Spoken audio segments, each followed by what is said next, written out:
In 2009, every major economy in Europe shrank. France, Germany, Italy, Spain all collapsed. But one country grew by approximately 1.7%. And almost nobody in the world noticed. In 1992, Poland was a nation rebuilding from 4 decades of communist rule. Infrastructure was crumbling, foreign investment was nearly absent, and international economists gave it little chance. Yet that year, economic growth began, and for nearly 3 decades, it never stopped. In 2004, Poland joined the European Union and a financial transformation began. Between 2004 and 2020, Poland received over €160 billion in EU structural and cohesion funds. Motorways were built where dirt roads once stood, railways modernized, and cities rebuilt from the ground up.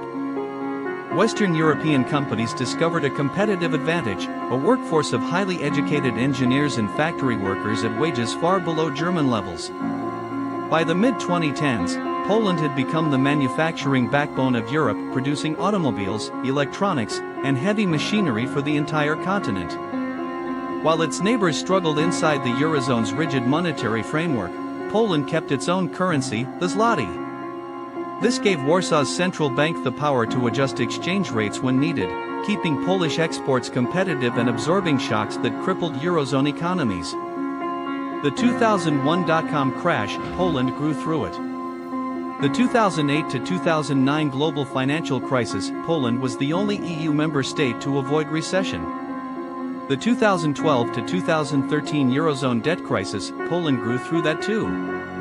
For nearly 3 decades, the answer to every question about European recession was, except Poland. Then came 2022. Russia's full-scale invasion of Ukraine sent energy prices across the continent into a spiral. Poland, which in 2021 still sourced approximately 70% of its electricity from coal, faced soaring fuel import costs. By the end of 2022, Poland's annual inflation rate had surged to approximately 14.4%. By 2023, Poland's GDP growth had slowed to approximately 0.1%, a near standstill after 30 years of relentless momentum. The miracle is not dead, but for the first time in a generation, Poland is confronting the same forces that have brought other great economies to their knees. The next chapter is still being written.